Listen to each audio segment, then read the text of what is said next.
Hey guys, welcome back to my channel. If you are new here, I am Lalapi's Corner.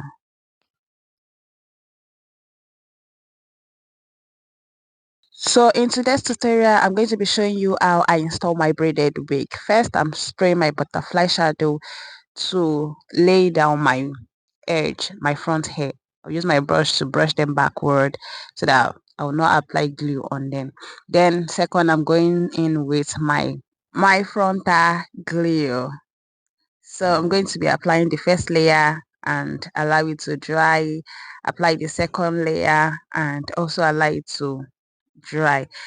Then I will go in with the third layer because I'm going to be applying this glue 3 times on my hair before I lay down the cap on it. Before laying down my wig on my hair, I use my concealer to line the parts to give it this natural look. I'm going to be using the concealer to line everything on the hair and then use foundation. But in this video, I didn't use foundation because it's not a very detailed one. So I'm just going to be using my concealer only to just give it that natural lines, on the cap before I lay it. So this is me after using the concealer. I'm going to lay it on my head and then use band, melting band to tie down the braid. Then enjoy the rest of the video. I'm going to see you at the end.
So guys, we have come to the end of this video. Please subscribe to my channel, like, share and comment. Please share your thoughts on this video. If you're going to be trying this out, let me know in the comment section. And if you want any video, if you have any video you want me to do for you, also let me know in the comment section. I'll see you on my next one. Bye.